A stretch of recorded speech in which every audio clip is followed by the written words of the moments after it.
Alright. हाय दोस्तों, कैसे हैं आप सभी। जैसा कि आप स्क्रीन पे देख रहे हैं कि आज हम इस वीडियो में डिस्कस करने वाले हैं बिहार जुडिशियल सर्विसेज के प्रिपरेशन के बारे में। ठीक है,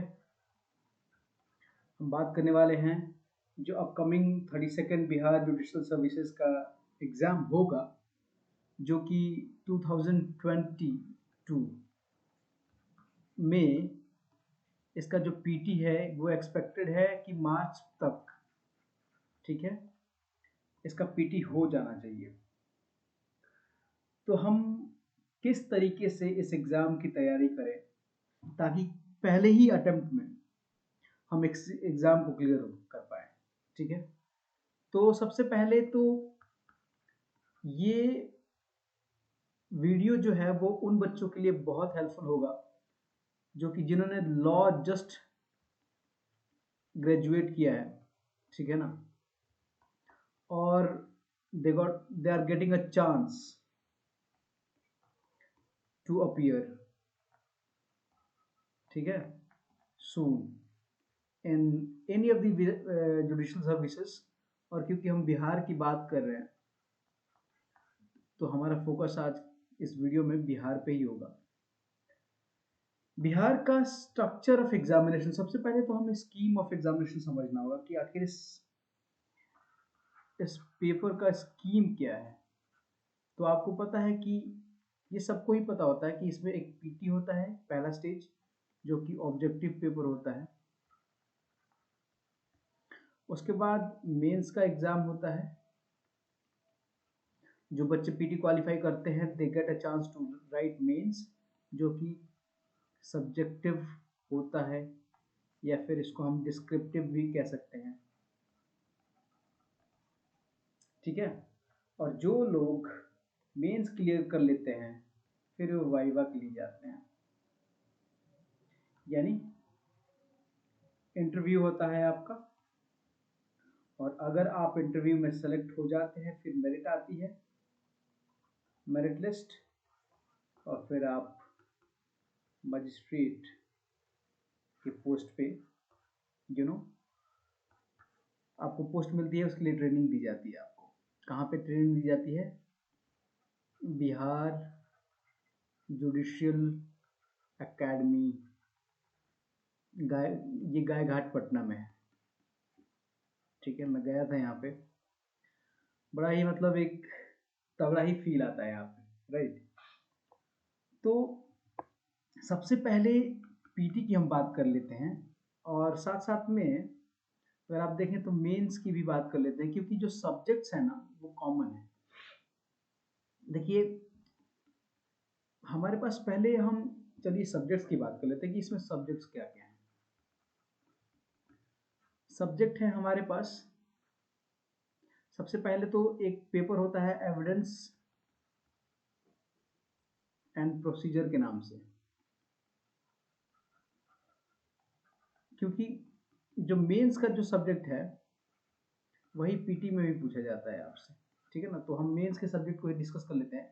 एक पेपर होता है compulsory which is for all, जिसको हम एविडेंस एंड प्रोसीजर के नाम से जानते हैं। इसमें of course Indian evidence act पूछा जाता है, ठीक है। और प्रोसीजर में CPC, CrPC, arbitration and conciliation act and small court cause act. ठीक है, ये पेपर है। देखिए, ये मेंस का जो कंपलसरी पेपर होता है वो है, और ये पीटी में ही पूछा जाता है। दूसरा, हमारे पास 5 सेट्स ऑफ ऑप्शनल पेपर्स होते हैं, किसमें? मेंस में, और वही पूछे जाते हैं। तो 5 सेट्स क्या है? पहला सेट जो होता है वो होता है constitutional law plus administrative law, ठीक है। दूसरा होता है कॉन्ट्रैक्ट प्लस टॉर्ट। तीसरा आप फैमिली ले लीजिए जिसमें हिंदू और मुस्लिम लॉ पूछा जाता है। चौथा कमर्शियल लॉ। कमर्शियल लॉ में 4 लॉज पूछे जाते हैं, एक सेल ऑफ गुड्स एक्ट, एक पार्टनरशिप, उसके बाद NIA नेगोशिएबल इंस्ट्रूमेंट एक्ट, उसके बाद कंपनी एक्ट। ये 4 सब्जेक्ट। और उसके बाद जो 5वां होता है वो होता है TPA, transfer of properties, specific relief act, equity. ठीक है, तो ये सब्जेक्ट हैं ओवरऑल जो कि आपसे पूछे जाएंगे। अच्छा देखिए, ये अब मैं बता रहा था ना कि ये एविडेंस और प्रोसीजर, ठीक है, पीटी में भी आता है, ऑफ कोर्स मेंस का ये भी पीटी में, ये भी, ये और फिर ये। हमारे पास पीटी में 150 क्वेश्चंस होते हैं, किससे? लॉ से। ठीक है, तो अगर एनालिसिस आप करें तो फोकस आपका, अगर आप कोई भी, ये देखिए कॉन्स्टी और एडमिन, आपको इसमें से 5 सेट है ना, तो इसमें से 3 आपको लेना होगा मेंस के लिए, वो तो आप प्रिपेयर करेंगे ही। समझ रहे हैं आप? तो एक वीडियो हम स्पेशल करेंगे प्रीवियस ईयर क्वेश्चन पेपर के एनालिसिस पे, क्वेश्चन पेपर के एनालिसिस पे करेंगे, ठीक है ना, जिसमें हम डिस्कस करेंगे कि वेटेज क्या होता है पेपर का, weightage of each subject. But अभी फिलहाल के लिए हम बस इतना समझते हैं कि क्या पूछा जा रहा है, तो अप्रोच हमारा क्या होना चाहिए। तो आपने देख लिया कि पीटी और मेंस के जो सब्जेक्ट्स हैं वो कॉमन है, ठीक है ना, कॉमन सब्जेक्ट है दोनों में। अब बात ये है ना कि आपका अप्रोच क्या होना चाहिए। देखिए पीटी और मेंस दोनों का अप्रोच बिल्कुल ही अलग होना चाहिए। आप जिस तरीके से पीटी के लिए पढ़ते हैं उस तरीके से मेंस के लिए नहीं कर सकते हैं। तो पीटी के लिए what you should do, MCQs, ठीक है ना, प्रीवियस ईयर एमसीक्यूज आपको लेने हैं। क्यों प्रीवियस ईयर के एमसीक्यूज लेने हैं? बिकॉज देखिए लॉ इज स्टैटिक, मतलब लॉ का जो सिलेबस है, I mean of course syllabus, law is of course dynamic होता है as a concept, it is a dynamic social sciences, क्योंकि सोसाइटी के साथ है ना, law changes with society. But exam point of view से, एग्जाम से लॉ जो है वो एक स्टैटिक सब्जेक्ट है।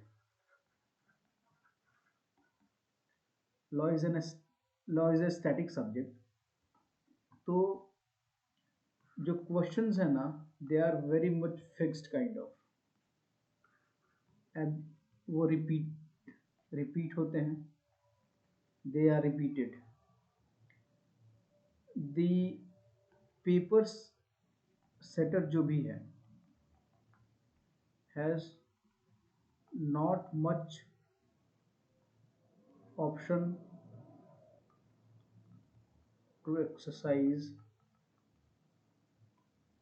हिज चॉइस, ठीक है, उसके पास बहुत ज़्यादा ऑप्शन नहीं होता है एक्सरसाइज करने के लिए। सो क्वेश्चंस जो है ना, they tend to repeat it, they tend to repeat, ठीक है, they tend to repeat।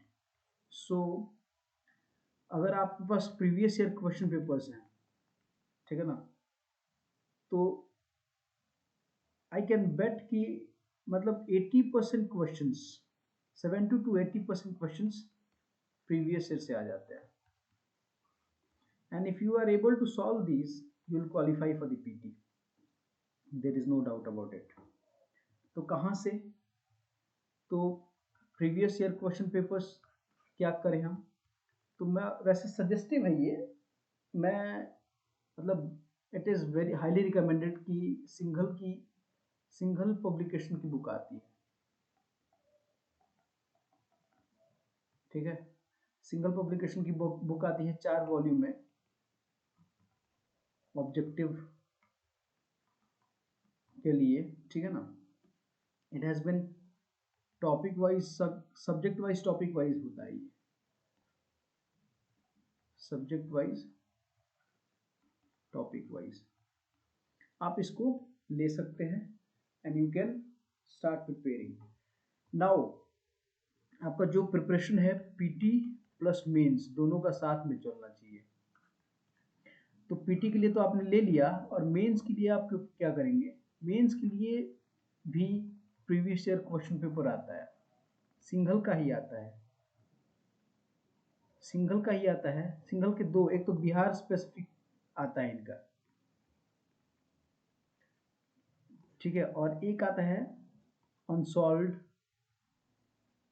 Mains का। एक अनसॉल्व्ड मेंस का आता है, जो कि इन्होंने ये जो अनसॉल्व्ड मेंस है ना, ये बहुत ही ब्यूटीफुली कंपाइल्ड बुक है, मैंने इसको देखा है। एंड जैसे कि ये subject with in subject topic wise इन्होंने क्वेश्चंस को क्या किया है, सेग्रीगेट किया है। जैसे कि सपोज एविडेंस में है, एविडेंस एक्ट में बहुत सारे टॉपिक है, उसमें से एक है डाइंग डिक्लेरेशन, है ना। अब क्या किया इन्होंने कि डाइंग डिक्लेरेशन से जितने भी क्वेश्चन पूछे गए किसी भी स्टेट में, they have placed it at one place. So what you get from here कि भाई एक पर्टिकुलर टॉपिक से what can be the variety of questions that can be asked, Delhi से लेकर बिहार तक, ठीक है ना। किसी भी स्टेट में डाइंग डिक्लेरेशन से कहीं से भी क्वेश्चन आया है, सारा एक जगह उन्होंने प्लेस किया है। तो व्हाट यू गेट कि एक टॉपिक है उसमें क्या वैरायटी ऑफ क्वेश्चंस फ्रेम किए जा सकते हैं। तो इस तरीके से कोई भी टॉपिक पढ़ने से पहले व्हाट आई वुड सजेस्ट कि मान लो कि आपका मन आज आपने प्लान किया डाइंग डिक्लेरेशन पढ़ने का, तो आप क्या करेंगे? सबसे पहले आप ये मेंस अनसॉल्व्ड खोलेंगे, मेंस अनसॉल्व्ड को खोलिए। उसके बाद क्या करेंगे आप? ये टॉपिक निकालिए और उसमें क्वेश्चंस को पहले देखिए, look at the questions, analyse them. Analyse कर लिया आपने, नोट डाउन वैरायटीज, एरियाज क्या है, जैसे कि व्हाट, व्हेन, हाउ, ये सारा चीज उसमें करिए। अब ये सब एनालाइज करने के बाद क्वेश्चंस को, now you take a standard book, कोई भी स्टैंडर्ड बुक आप अगर लें, ठीक है ना। अगर आपके पास स्टैंडर्ड नहीं है और कोचिंग कर रहे हैं आप, ठीक है, तो ऑफ कोर्स कोचिंग के नोट्स आप लीजिए and study that topic, study that topic, make notes for sure, do not leave anything without writing। देखिए reading is nothing but writing, studying is writing। if you are studying something, if you do not write it, it will not retain for a longer period of time। So as much as you write,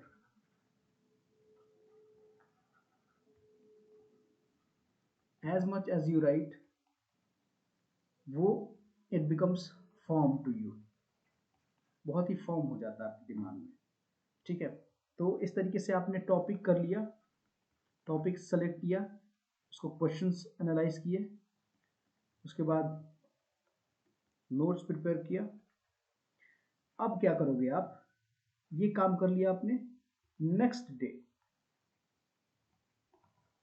objective की book उठाओ, आप क्या करो, objective वाली book उठाओ and do MCQs on this topic. समझ में आ रहा है कुछ? तो होना क्या चाहिए कि your day shall start with the MCQ of yesterday's topic।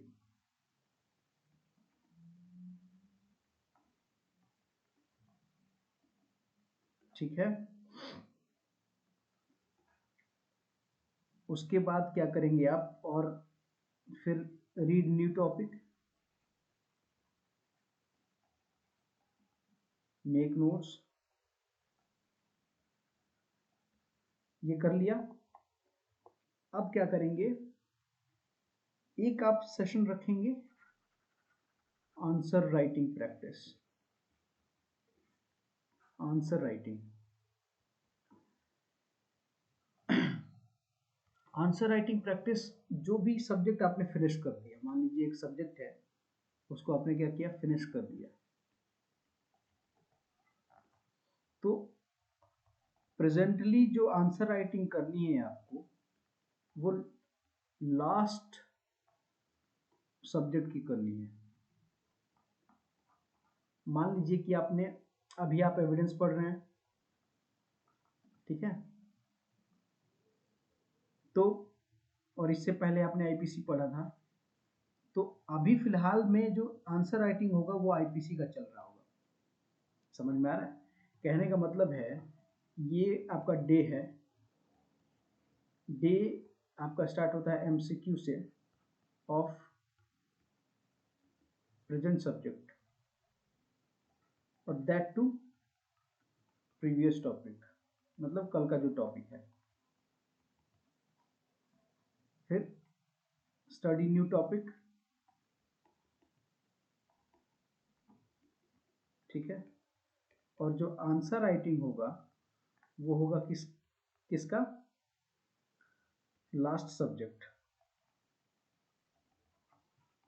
Last subject के क्वेश्चंस का, question and answer previous year का ही ले लीजिए आप, उसी बुक से जहां से एनालाइज किया था उसी बुक से अब आप इंडिपेंडेंटली लिखना शुरू करिए। तो अगर आप इस तरीके से एक शेड्यूल बना लेते हैं ना, तो believe me my friend, nobody can stop you and I can guarantee this to you, nobody can stop you, right? ये आपका, तो आप ये लेके चलिए कि 1 घंटा आप एमसीक्यू लेंगे, 2 घंटे की पढ़ाई करेंगे और फिर से 1 घंटा आप आंसर राइटिंग करेंगे, डिपेंडिंग अपॉन कि आपके पास कितना समय है। This is an ideal time table for 8 months, ठीक है। बट अगर आपके पास कम समय है, अगर आपके पास 4 मंथ्स हैं, तो ऑफकोर्स आपका ये दुगना हो जाएगा, ये 2 हो जाता है, ये 4 हो जाता है और ये 2 हो जाता है। समझ में आ रहा है? तो इस तरीके से आपको मैनेज करना है। तो हो रहा है क्या यहाँ पे, आपका जो पीटी प्लस मेंस ये दोनों तैयार हो रहा है, और फिर इंटरव्यू तो खैर होता ही है, वो तो एक अलग ही है। तो मेंस की आप तैयारी कर रहे हैं तो एक तरीके से इंटरव्यू में जो सब्जेक्ट से रिलेटेड क्वेश्चन पूछेंगे वो तो आप कर ही लेंगे। और उसके बाद रिवीजन जो है ना, रिवीजन का जो फॉर्मेट है वो हमने एमसीक्यू से, जो एमसीक्यू आप कर रहे हैं वो रिवीजन का एक फॉर्मेट है, और जो मेंस राइटिंग कर रहे हैं आप, मेंस आंसर राइटिंग, वो भी रिवीजन हो रहा है आपका एक तरीके से, ठीक है ना। उसके साथ साथ 1 day in every week revise everything for that week, ये एक का हो गया। उसके बाद 2 days in a month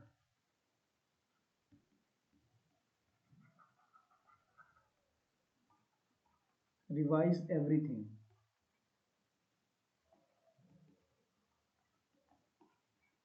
for the month, ठीक है ना।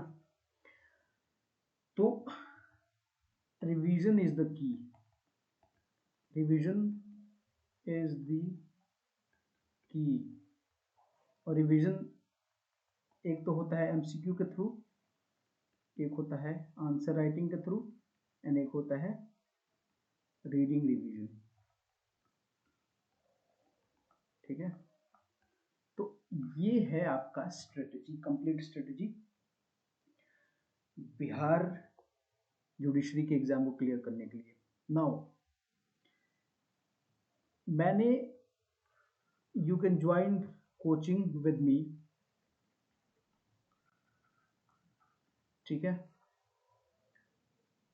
With an amount of 10,000 rupees. ठीक है, ऑल सब्जेक्ट्स लॉक है। ठीक है,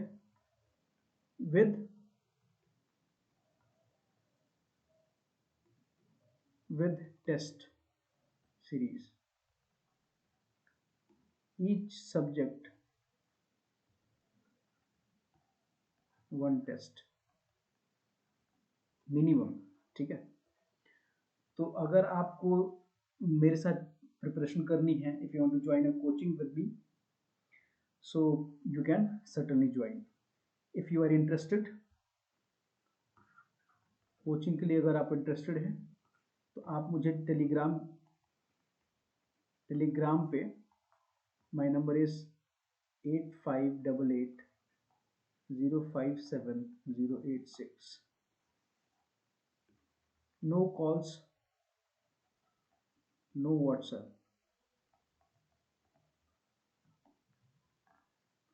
ओनली टेलीग्राम। ठीक है, आप मुझे मैसेज करिए, मैं खुद कॉल करूंगा, आई विल कॉल बैक,